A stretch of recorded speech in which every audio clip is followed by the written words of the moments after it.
করব একটা মজাদার রেসিপি, খুব সহজ রেসিপি, যেটা হচ্ছে রুই মাছের ভাপা। চলুন শুরু করা যাক। এই রেসিপিটা করার জন্য আমরা দেখুন নিয়েছি এখানে 5 পিস রুই মাছ আছে, মিডিয়াম সাইজ এরকম করে। আপনারা 1-2 পিস এদিক ওদিকও নিতে পারেন। তো এই 5 পিস রুই মাছের জন্য আমাদের এর সঙ্গে যে ইনগ্রেডিয়েন্টসগুলো লাগছে সেটা আমি দেখিয়ে দিচ্ছি। এখানে দেখুন কড়াইতে আমি অলরেডি রেডি করে নিয়েছি কাঁচা পেঁয়াজ, এরকম মিডিয়াম সাইজের নয়, বড় সাইজের 5টা, মানে মোটামুটি আপনারা রেশিওটা ধরে নিতে পারেন যত পিস মাছ ততগুলো পেঁয়াজ, ঠিক আছে? সেগুলোকে আপনারা এরকমভাবে কেটে নেবেন এবং ভালো করে একটু এরকম করে ভেঙে দেবেন, ঠিক আছে? ভালো করে ভেঙে দেবেন পেঁয়াজগুলো। এবং এর সঙ্গে আর কি কি লাগবে সেগুলো উপকরণগুলো আপনাদের আগে আমি দেখিয়ে দিই। এর সঙ্গে আমাদের লাগবে এখানে 1/2 চা চামচ মতো হলুদ গুঁড়ো, 2 চামচ মতো লাল লঙ্কা, ঠিক আছে? আর এখানে 2 চা চামচ মতো কাশ্মীরি মির্চ নিয়েছি কালারটা ভালো করে আনার জন্য। এছাড়া এখানে রয়েছে মোটামুটি আপনার 8খানা মতো কাঁচা লঙ্কা, এরকম আপনারা এইভাবে একটু চিড়ে নেবেন, ঠিক আছে? আর আন্দাজ মতো নুন, এবং আর একটা জরুরি ইনগ্রেডিয়েন্ট, সেটা হচ্ছে সর্ষের তেল। বাজারে যে কোনো সর্ষের তেল আপনারা ব্যবহার করতে পারেন। চলুন এবার ব্যাপারটা শুরু করি। দেখুন পেঁয়াজগুলোকে আপনাদের, যেটা আমি বলছিলাম, ভালো করে একটু এরকম করে ভেঙে নেবেন জিনিসটা, তাহলে ব্যাপারটা বেশ গ্রেভি একটু হালকা ব্যাপারটা হতে সুবিধা হবে। পেঁয়াজগুলো আস্ত থাকলে মাছটার ভাপার সময়, কারণ এটা কাঁচা মাছ যেহেতু, তাই বেশি নাড়ানাড়ি আপনারা করতে পারবেন না, তাই পেঁয়াজগুলোকে ভালো করে এরকম করে একটু ভেঙে নেবেন, এরকম করে মিশিয়ে নেবেন। এবার এর মধ্যেই আমি দিয়ে দিচ্ছি মাছগুলো দিয়ে দিলাম।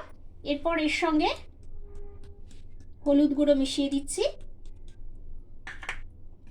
লাল লঙ্কার গুঁড়ো,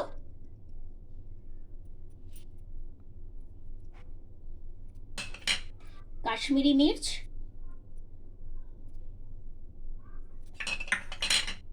তারপর আন্দাজ মতো নুন। এটা আপনাদের সম্পূর্ণ নিজেদের আন্দাজ মতো দিতে হবে। এরপর আমরা যেটা দেব সেটা হচ্ছে সর্ষের তেল। মোটামুটি ধরে নিন 1/2 কাপ মতো সর্ষের তেল। এই রেসিপিটাতে মেনলি আপনাদের তেল আর পেঁয়াজটা এটাই একটু বেশি লাগে, তো আমি এখানে মোটামুটি হাতের মাপে নিয়ে নিচ্ছি।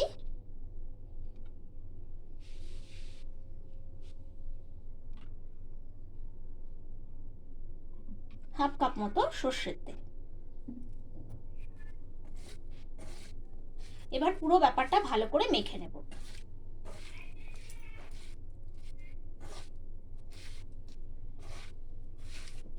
ভালো করে মিশিয়ে নেব।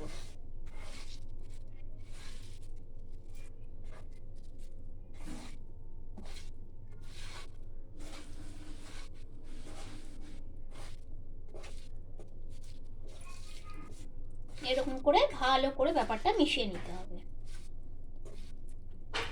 এবার এর মধ্যে দিয়ে দেব মোটামুটি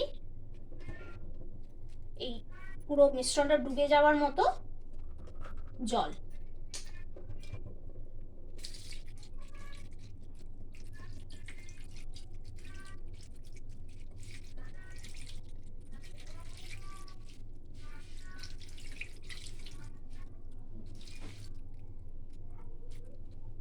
এবার এটাকে আমরা উনুনে বসাবো। দেখুন রংটা কি দুর্দান্ত লাগছে। এবার আমরা এটা উনুনে বসিয়ে দিয়েছি, আর আঁচটা কিন্তু আমরা এখানে ফুল রেখেছি। আর এই ঢাকাটা এখন দিয়ে দিচ্ছি। এখন ঢাকা দিয়ে মিনিমাম 10 মিনিট মতো আমরা এটাকে ফুটতে দেব। বেশ টকবগিয়ে যখন ফুটে আসবে তখন আমরা আঁচটা ধিম করে দেব। দেখুন বেশ ফুটতে আরম্ভ করেছে। এটাকে বেশি নাড়ানাড়ি করা যাবে না, যেহেতু আপনাদের প্রথমেই বলেছি কাঁচা মাছ, তাই বেশি নাড়ানাড়ি করা যাবে না। আঁচটা এখন এই অবস্থা আমি কমিয়ে দেব, ঠিক আছে? কমিয়ে দিয়ে এবার এটা আবার ঢাকা দিয়ে দেব, আবার মিনিট 5-এর জন্য। দেখুন রংটা বেশ সুন্দর ধরে এসছে। এই সময় আমরা কাঁচা লঙ্কাগুলো ঢেলে দিয়েছি, ঠিক আছে? পেঁয়াজগুলো গলে গলে এসছে।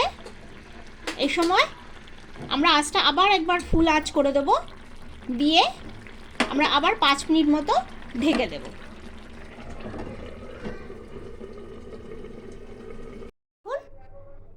এই রকমভাবে আমরা জিনিসটা পরিবেশন করব এবার গরম গরম ভাতে।